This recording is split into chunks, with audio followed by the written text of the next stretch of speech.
I guess I'll just cut to the question everybody wants to know. What happened last year? I mean, you had such a great year in 2019, and last year the production obviously was not what you wanted, I'm sure. I'm a team first guy. I just did what was asked of me. Sometimes, being a team guy doesn't always yield the personal stats that you want. But, I came out here and put the team first, and I did what I had to do to make sure that, overall we had a successful season. And that, I did my part to make sure that, it wasn't no lapses in the defense, and that, guys play at a high level and we don't have to have anybody in positions that they, not used to being in. So you think it was more what you were asked to do specifically than what you were capable of doing yourself, more just role related?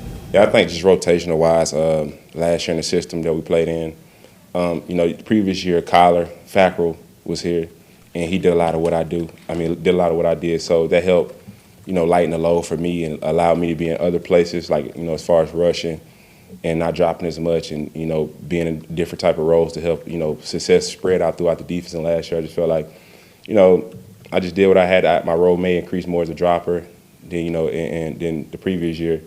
So that might have been like a result of that.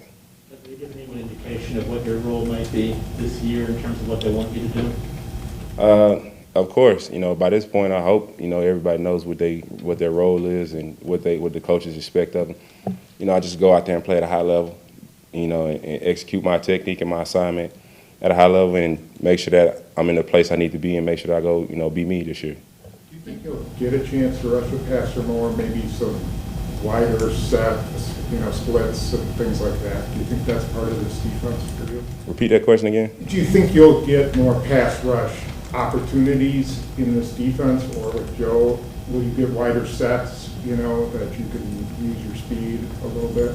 Yeah, in Joe's defense, it's pretty catered for everybody to be, good. Be great at what they're great at. I feel like there's a lot of opportunities for me to be great this season and a return to the form from 2019, and I go out there and have high productivity and make sure that, I'm doing my part for the team as well. And I feel like a lot of guys are going to shine in Joe's system. He knows what he's doing. He knows how to put his playmakers in position to make plays. And that's why, I love him so much. A couple of guys have talked about how Joe will tackle the air in team meetings, then just hit the ground. How would you describe what he brings to that room? Joe, as a coach, he brings a lot of high energy. And good energy and positive energy is always contagious. So I think the guys feed off, our defensive coordinator being, having a lot of high energy and bringing it each and every day, week in and week out.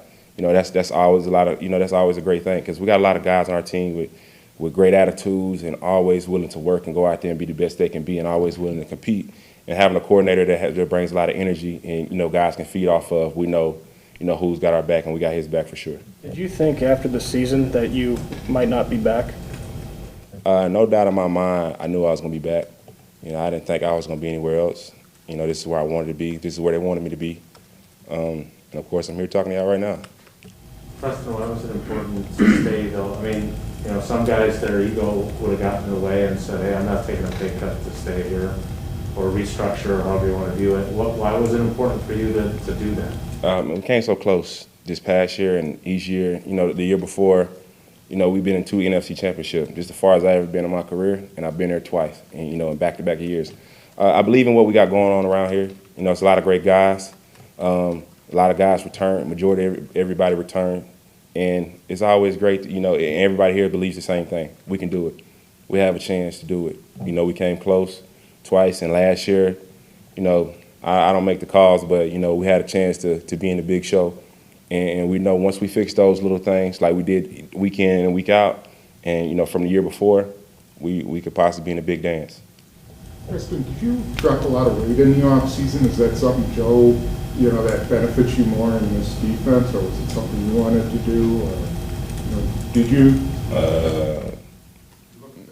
I looked in and appreciate you. When did you just say that? But, I just did a lot of cardio and just made sure that I was in shape and that, like usual, just make sure I'm fit and I'm ready to come back for the season. I don't think weight plays a factor in your role, in my personal opinion. But, of course, I worked hard and I did the best I can to be in the best shape I can for the team and myself. Did you change your diet at all, or was it mostly just extra cardio and that type of thing? I was probably just up the cardio and, some critiques to the diet and stuff like that, and just to make sure I was more leaner and look, a little slimmer. Obviously, you guys want to be in pads, so how did you make the most of this past week? What'd you get out of it? And then two, just how excited are you guys to get back into pads tomorrow? Everybody loves to be physical. Everybody loves to be in pads because you get to, exert your physicality and, get to show, how dominant you can be as a player. Guys are excited to get in pads because, sometimes they may feel like, as I call it, T-shirt All-Americans, guys shine better in jerseys than they would in pads because, you got to be a lot more physical in pads. And, that's more what the game is catered toward, you being physical and you trying to be dominant and imposing your will on the other guy. So, I guess guys are excited to get in pads, go out there and compete, at a high level and actually get a chance to actually hit guys and, work a lot of other things that you can't work without pads. We saw a nice jump from Rashaan last year. What's he capable of going into year 3? Man, Rashaan is a very impressive guy. He has a lot of athleticism, a lot of energy, plays at a high level. Everybody knows. I tell him, today we were talking about practice and he looked a little tired of me, but he took some extra reps. And I told him he was trying to tell me about something. I was like, hey man, you're a freak athlete. You feel me? That's what freaks do. And he has a lot of ability that can be helpful to this defense and be helpful to him as a player and as a person. He's showing a lot of growth. He's making big leaps. He's not making steps. He's making big leaps, each year. And I'm just ready to see what he's going to do this year. I'm excited to see what he's going to do. Sorry to interrupt. As he continues to emerge, what do you think that can do for you and Z, too, as, you guys as a trio and the possibilities there? It's always good, no matter what side of the ball you're on, to have weapons. Defense, offense. It's always great to have more weapons and more, tools in your arsenal. And more weapons in your arsenal, excuse me. But I just feel like with RG making these leaps and, him being such a great player that he is and working so hard to be, better and better each and every day and week in and week out, I just know for this defense he can do a lot of great things. And I feel like he's going to have a high production year this year. I don't want to, I'm calling it now. He's going to do a lot of great things this year for us and for himself. And, I'm excited to see what he's going to do. I'm impressed with him and how he's improving each and every year. You don't see younger guys improve that fast and that well. Preston, how's the overall transition to a new scheme been? We've heard a lot of guys talk about similar terminology and concepts that are similar. Obviously, it's a new scheme, though. How has that been for you? It's been pretty smooth for a lot of guys. Guys picking up on the scheme well. We had OTAs and, guys, we was out there on the grass together in OTAs, and a lot of guys picked up on it well. Guys are willing to learn new things. Guys are, we got a lot of smart guys on this defense, so a lot of guys can adjust really fast, to the things that are thrown at us. So when we go out there and we're in meetings and then we hit the field or we go to a walkthrough or something, guys pick it up really fast. And then we also communicate we over-communicate to make sure that we know our assignment, that we execute our assignment, that we know what we're doing when we're out there on the field. We quiz each other and make sure that we talk to each other, make sure we all know what we're doing out there on the field. What's your personal goal for yourself this season, coming off of not exactly a season you wanted last year? Not to have that season again.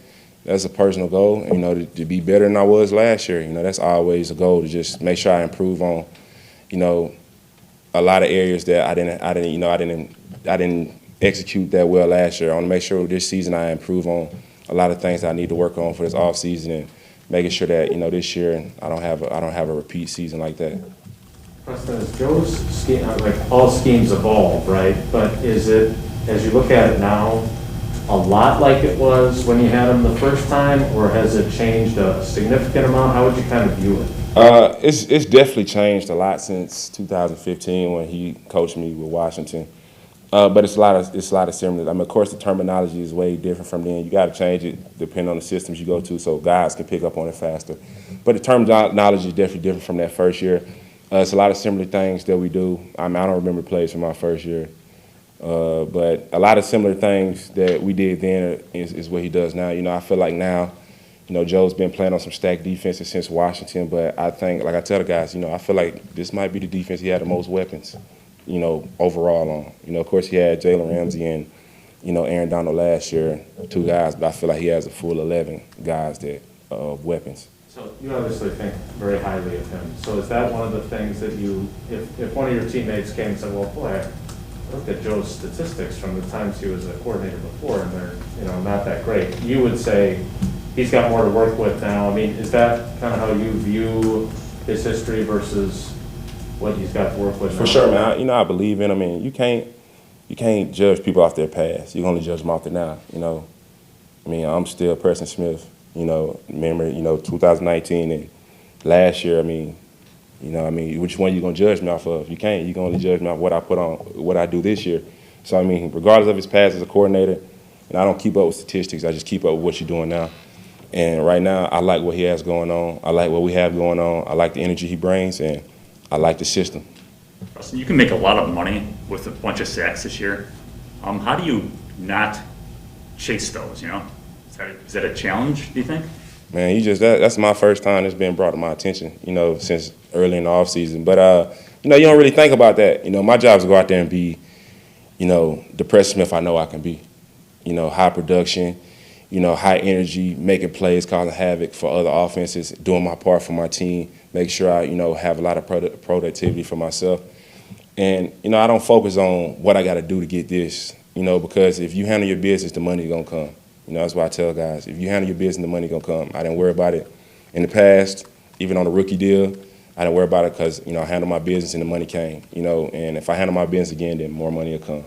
I know you said that you believe in this team as a contender, but considering you feel like last year was a lot more about your role than what you could have done if you had a different role, were you tempted at all to just say no when they asked you to take the pay cut? No, because I understand business. A lot of guys, you got to think logical. You can't think, with your feelings. So I'm thinking more like, business. Okay, I didn't have a great year the year before. This is what's needed. If, I want to be a part of something great, which is what we got around here, the culture we, established since I've been here, and keeping the team together. I took a pay cut, and some other guys took a whatever, restructure or whatever, and, Aaron Jones is back. We got, Dave back. We got a lot of guys back that we needed, that were key pieces in being successful as a team last year. So I believed in the vision, and, and I did what I had to do to be here. Do you feel even better about that now that Aaron was saying you guys were talking in the locker room? How does having him back factor into that? Man. Rodgers, not Jeff Jones, I'm sorry. Oh, yeah, I was talking about Aaron Jones. We got a chance to keep Aaron Jones. But Aaron Rodgers, I'm happy for him to be back. I told him he's been my favorite quarterback since 2011, the year he won the Super Bowl, for, personal reasons. My mom, I was supposed to go on an official visit. Y'all get to know this story. Y'all get to have a nice piece about me about this. So I grew up in Atlanta. We were Falcon fans growing up, and the Falcons, that was the year they was in the NFC Championship, and that's when Aaron rolled through. And, Falcons, they was having a good year, and then Aaron came through and beat them by 21. But at that same time, those weekends, the whole month of January, if you're a college athlete and a prospect, that's when you take officials. Due to the Falcons being in the playoffs on the weekends, I couldn't go on an official until their season was over or until I had a break. So the week after the NFC Championship, it's that week I got a chance to go on an official, and they lost, and they got I really didn't at the time. I would watch the Falcons and whoever they played, but at the time I seen Aaron Rodgers on TV. I wasn't live at the game, but I seen him on TV, and I was like, man, who is this Aaron Rodgers guy? He's dicing the Falcons up. He's having his way. You call it Burger King. He was having his way. So ever since that day, and they ended up winning the Super Bowl that year, ever since that day, he was my favorite quarterback. And then, just having the chance to play on the team with him, I was in awe when I first signed. Of course, knowing I'm going to be here and he was going to be here, walking in the locker room, seeing him in person, interacting with him, it's almost like being starstruck. But I didn't start stuttering or nothing. I just wow, I'm on a team with this guy. And then he beat us my rookie year in the playoffs. But I sacked him, and I remind him of it every chance I get. But just being back, and, he's been my favorite quarterback, so I'm excited for him to be back, And, I love playing with him, the energy he brings, the leadership he brings, and the ability he brings as a quarterback. Why couldn't you go on official visits as long as the Falcons were still in play? Because, your official visit is on, a weekend, So I guess, after that, it's a long drive, long flight or drive. The Falcons were playing in the afternoon on Sunday, so, a lot of times when your official visit ends on Sunday, it's kind of midday-ish. So my mom wouldn't make, she was a season ticket holder. Yeah, she was a season ticket holder. I skipped that part. She was a season ticket holder, and she, when she went on official visits, when I went on official visits, she had to get back in time for the game and the tailgates and stuff, so she wouldn't have had time to drive from the location, or we wouldn't have had the time to get back for the location to the game in time for the ticket she paid for.